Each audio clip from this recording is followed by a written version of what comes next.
بسم اللہ الرحمن الرحیم الحمدللہ رب العالمین والصلاۃ والسلام علی ختم المرسلین۔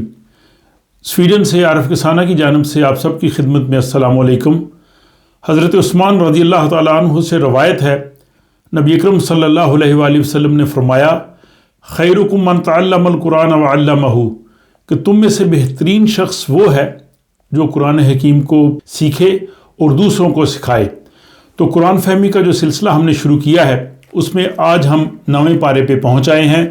9واں پارہ جو ہے اس میں 18 رکوع ہیں اور 159 اس میں آیات ہیں۔ اس میں سورہ الاعراف جو ہے اس کی 86 سے 206 تک آیات ہیں، اور اس کے بعد سورہ الانفال شروع ہو جائے گی جس کی 1 سے 40 آیات جو ہیں وہ اس 9ویں پارے میں شامل ہیں۔ تو یعنی 9ویں پارے میں 7ویں سورت اور 8ویں سورہ، یہ دونوں کا جو کچھ حصہ جو ہے اس پارے میں ہے۔ اور اس پارے کے جو اہم مضامین ہیں ان میں قوم شعیب جو ہے اس کا ذکر ہے، قوم موسیٰ کا، اور حضرت موسیٰ علیہ السلام کا جو فرعون کے دربار میں فرعون کے جو حواری تھے یا جادوگر انہوں نے جو اکٹھے کیے تھے حضرت موسیٰ کے مقابلے پہ، ان ساری کی تفصیل جو ہے یہاں پہ بتائی گئی ہے کہ جب وہ سارے جادوگر دربار میں تھے اور حضرت موسیٰ علیہ السلام تھے، اور پھر ان کے ساتھ جو مکالمہ ہوا، ان سے جو بحث و تمہیس ہوئی، پھر انہوں نے جو اپنے وہ سانپ چھوڑے، اور اس کے بعد حضرت موسیٰ علیہ السلام کے پاس جو عصا تھا اللہ تعالیٰ نے فرمایا کہ اسے چھوڑ دیجئے، اور پھر وہ اژدہا بن کے اس نے ان سب جو سانپ تھے ان کو نگل لیا۔ اقبال نے بڑا خوبصورت کہا ہے کہ عصا نہ ہو تو کلیمی ہے کار بے بنیاد۔ تو عصا جو ہے وہ بڑا ضروری ہے۔ تو اس سب کی جو تفصیل یہاں پہ ہے، جب یہ سب ہوا تو وہ جو جادوگر تھے وہ سب عاجز آ گئے، بلکہ وہ سب کہنے لگے کہ ہم جو ہے وہ موسیٰ کے رب پہ ایمان لاتے ہیں، موسیٰ علیہ السلام کا پیغام سچا ہے، اور ہم فرعون کی جو بات ہے اس کو ماننے سے انکار کرتے ہیں۔ جب انہوں نے یہ کہا تو فرعون نے کہا کہ تم نے میرے پوچھے بغیر جو ہے وہ موسیٰ کے رب پہ تم کیسے ایمان لے آئے ہو؟ میں تم لوگوں کو سخت جو ہے وہ سزا دوں گا، اور تم لوگوں کو جو ہے وہ میں اس چیز کا ضرور سبق سکھاؤں گا۔ تو یہ سارا جو ہے وہ سلسلہ چلتا ہے، لیکن وہ اپنے اس ایمان پہ جو ہے وہ کٹھے رہتے ہیں۔ پھر یہ سورہ میں یہ جو آیات ہیں اس میں بنی اسرائیل جو قوم موسیٰ ہے اس کا تفصیل سے ذکر ہے، اور وہ کس طرح سے جو پیغمبر تھے حضرت موسیٰ علیہ السلام اور حضرت ہارون علیہ السلام کس طرح سے ان کی جو اطاعت سے روگردانی کرتے تھے، ان سب کا بھی ذکر ہے۔ پھر اس وجہ سے ان پہ جو طوفان آئے جن میں ٹڈی دل ہے اور چچڑیاں، مینڈک اور دوسرے فساد خون کی بیماریاں، فصلیں تباہ ہو جانا، یہ سب ان پہ جو ہے وہ آیا، اور وہ سرکشی جو ہے وہ کرتے جاتے تھے، اور قرآن کہتا ہے کہ وہ بہت بڑے مجرم تھے، اور جب عذاب آتا تھا تو پھر وہ جو کہتے تھے حضرت موسیٰ علیہ السلام کو کہ آپ ٹھیک کہتے ہیں، لیکن جب وہ عذاب ٹل جاتا تھا تو پھر وہ اپنی بدعمالیوں پہ چلے جاتے تھے، اور پھر بالآخر جو اپنی ان غلط روش کی وجہ سے اور پیغمبرانہ جو کہہ لیں پیغام ہے اس کو عمل نہ کرنے کی وجہ سے بالآخر وہ سمندر میں یا دریا میں جو ہے وہ غرق ہو جاتے ہیں۔ تو اس ساری کی تفصیل ہے۔ پھر اس میں یہ بھی ذکر ہے کہ حضرت موسیٰ علیہ السلام جو ہے وہ 1 ماہ اور 10 دن کے لیے جو ہے وہ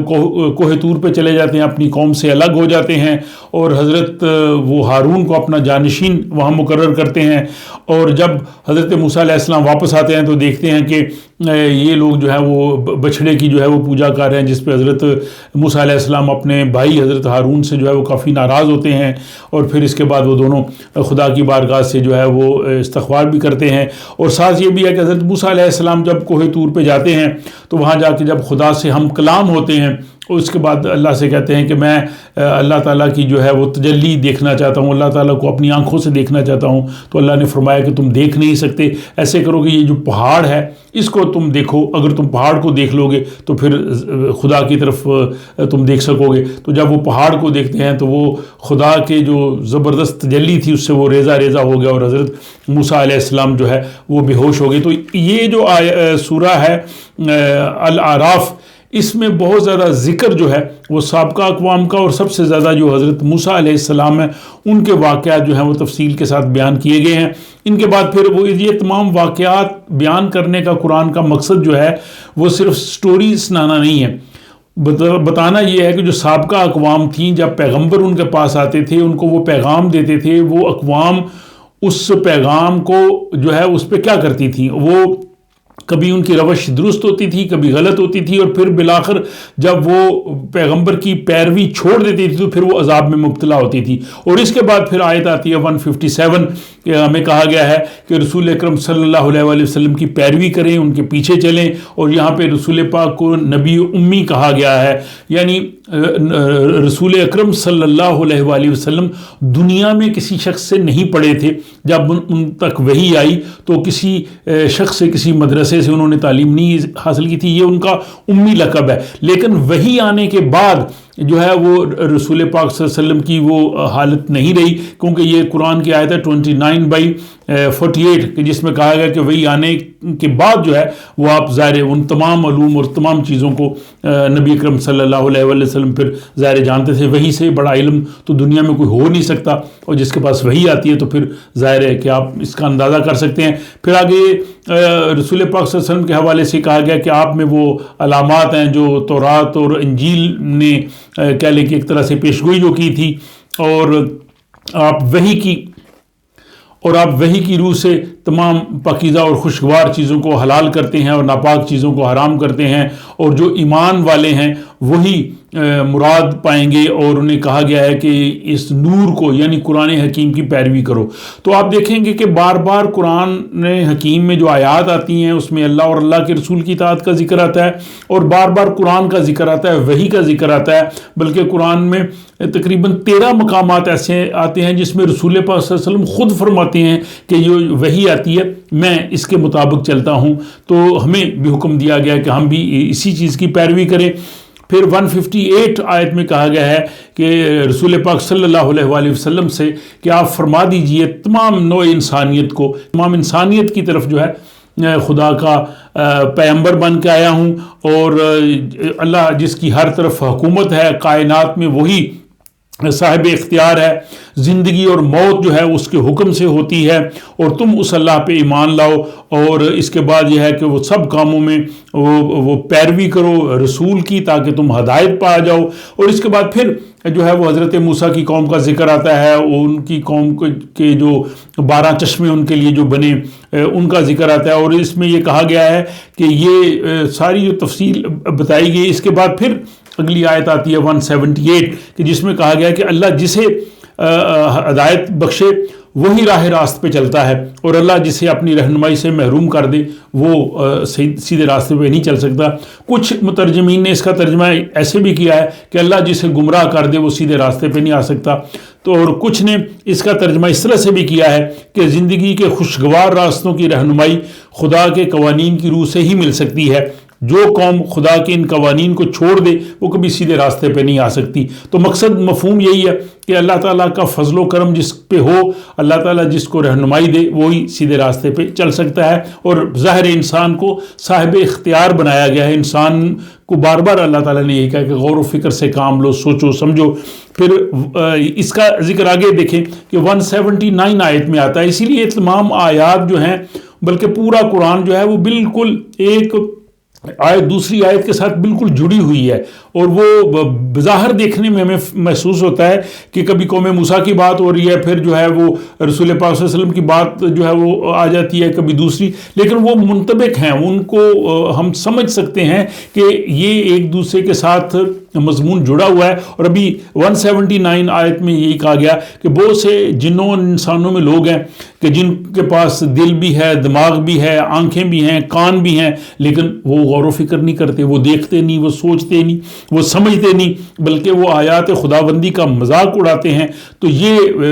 بات کرنے کے بعد اگلی آیت 186 میں پھر وہی میسج آ گیا کہ جسے اللہ جو ہے وہ رہنمائی سے محروم کر دے اسے کوئی جو ہے وہ رہنمائی نہیں دے سکتا، یعنی وہ گمراہی سے نہیں بچ سکتا۔ تو مقصد اس آیت پہلی کا مطلب یہی ہے کہ اگر دل، دماغ، آنکھیں، کان دینے کے باوجود، غور و فکر کرنے کے باوجود کوئی آدمی نہیں سیدھے راستے پہ آئے گا تو وہ پھر وہ کیسے آ سکتا ہے۔ پھر اس کے بعد 188 آیت سورہ اعراف کی اس میں رسول اکرم صلی اللہ علیہ وسلم سے کہا گیا ہے کہ آپ کہہ دیجئے کہ مجھے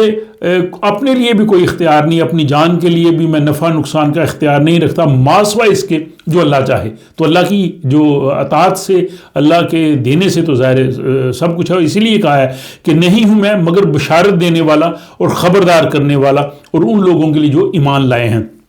تو یہ جو ہے پیغام رسالت یا نبی پاک صلی اللہ علیہ وآلہ وسلم کی جو پیغمبرانہ حیثیت ہے اس کا اس آیت میں اظہار ہے۔ اور پھر یہی دوبارہ پھر کہا 189 میں کہ وہی اللہ ہے جس نے تمہیں ایک جان سے پیدا کیا۔ یہ مضمون پہلے بھی کم از کم 2 مرتبہ اب تک ہم دیکھ چکے ہیں، اور اس پہ ظاہر جو سائنسدان تحقیق کرنے والے یہی کہتے ہیں کہ ایک سیل سے اس کائنات میں جو ہے وہ لائف کی جو ابتدا ہوئی۔ اور یہ پوری آیت کی اگر آپ تفصیل پڑھیں گے تو اس میں انسانی تخلیق کا ذکر ہے، خدا کی جو اللہ تعالیٰ کی جو صفت خالقیت ہے، امر سے اور نتھنگنیس سے کسی چیز کو وجود میں لے آنا، جب وہ چیز ہوتی نہیں تو وہ پھر بن جاتی ہے۔ تو یہ اور پھر اس میں انسان کی جو تخلیق ہے اس کا اگر آپ پڑھیں گے تو وہ ان آیات میں وہ ذکر آتا ہے۔ اور پھر اس کے بعد پھر آ جاتی بات 199 میں کہ نبی اکرم صلی اللہ علیہ وسلم سے فرمایا گیا کہ آپ نرمی اور درگزر کریں، نیکی کا حکم دیں اور جاہلوں سے نہ الجھیں، ان سے کنارہ کشی کریں، شیطان جو ہے وہ وسوسہ اندازی کرتا ہے۔ تو یہ ہمارے لیے بھی ایک بہت بڑا میں سمجھتا ہوں ایک میسج ہے، بلکہ جب میں سمجھتا ہوں کہ جب ہم قرآن کو پڑھ رہے ہوتے ہیں تو اس میں ہم اپنے کردار کو، اپنی معاشرتی رسموں کو، ہمارے جو نظریات ہیں، ہمارا جو رہن سہن ہے، ان سب کو جو ہے وہ قرآن کے فلٹر سے گزارنے کی کوشش کریں اور دیکھیں کہ اس میں کیا کرتے ہیں۔ اور میں سمجھتا ہوں یہ جو آیت ہے یہ تو ایک ہر انسان کے لیے ایک بہترین ہے کہ جہلا جو ہوتے ہیں، جاہل ہوتے ہیں، ان سے کنارہ کشی کر کے رکھیں۔ یہ سورہ حجرات میں بھی آگے جا کے اس حوالے سے بات آئے گی۔ اور پھر 204 آیت اس میں پھر بہت ہی جو ہے وہ خوبصورت بات کی گئی ہے غور و فکر کے حوالے سے کہ جب قرآن تمہارے سامنے پڑھا جائے تو پوری توجہ سے سنو اور خاموشی سے سنو تاکہ تم پہ رحمت ہو۔ تو یہ تمام آیات آنے کے بعد یہ سورہ جو اپنے اختتام کو آ رہی ہے، 205 آخری آیت ہے جس میں یہ کہا گیا کہ صبح شام اپنے رب کو یاد کرو اور اپنے دل میں عاجزی اور خوف کے ساتھ اور پست آواز کے ساتھ اور غافل نہ ہو۔ تو یہ سورہ اعراف جو ہے وہ اپنے اختتام کو پہنچی ہے۔ 205 اس کی آخری آیت تھی جو اس 9ویں پارہ میں ہے۔ اور اس کے بعد 9ویں پارہ میں اگلی جو سورہ ہے، سورہ الانفال، یہ شروع ہوتی ہے۔ یہ مدینہ میں نازل ہوئی۔ اب اس میں جو مدینہ اور مکہ میں جو صورتیں نازل ہوئی ہیں ان کے مضامین میں واضح فرق ہے۔ جو مکہ میں صورتیں نازل ہوئی ہیں ان میں مخاطبین جو تھے مشرکین مکہ تھے، وہاں پہ زیادہ جو بات کی گئی وہ توحید پہ کی گئی، رسالت پہ کی گئی، قرآن کی سچائی پہ کی گئی، آخرت پہ کی گئی۔ آخرت کے حوالے سے بے شمار آئے کیونکہ ان لوگوں کا اعتراض تھا کہ انسان کیسے دوبارہ زندہ ہوگا، اور پیغام رسالت پہ کی گئی اور ان کو جو ہے وہ غور و فکر کی دعوت دی گئی کہ کائنات کو دیکھو۔ لیکن جو مدینہ کی صورتیں ہیں وہاں پہ ایک اسلامی نظام بن چکا تھا، ایک سسٹم اسٹیبلش ہو گیا تھا، ایک ریاست مدینہ وجود میں آ چکی تھی۔ تو وہاں پہ زیادہ تر جو میسج ہے وہ قوانین کے حوالے سے ہے، احکامات کے حوالے سے ہے، وہ معاشرت کے حوالے سے ہے۔ اور اس سورہ میں بھی جو ہے وہ جنگ بدر کا ذکر ہے، مال غنیمت کا ذکر ہے، اور اس میں کہ رسول اکرم صلی اللہ علیہ وآلہ وسلم جس طرح سے مال غنیمت تقسیم کریں، مومنین کو کہا گیا کہ اس میں کسی قسم کی بھی ان میں ڈاؤٹ نہیں ہونا چاہیے۔ تو یہ سارا ذکر ہے۔ پھر اس میں 9ویں آیت میں کہا گیا کہ یوم بدر کے موقع کو یاد کریں کہ جب اللہ تعالیٰ کی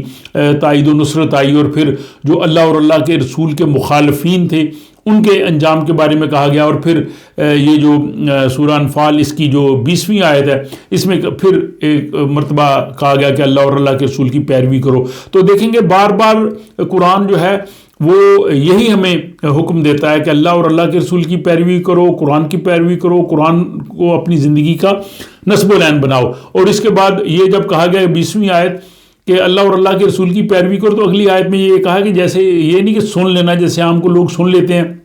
لیکن اس پہ وہ غور نہیں کرتے یا انسنی کر دیتے ہیں، اس طرح سے نہیں کرنا، بلکہ بائی کنوکشن اس کو تم نے جو ہے وہ اس آرڈر کو، اس حکم کو، اس اللہ تعالیٰ کا جو حکم ہے اس کو تم نے سیریسلی لینا ہے۔ اور پھر اس کے بعد آ جائے گی اس میں سورہ الانفال میں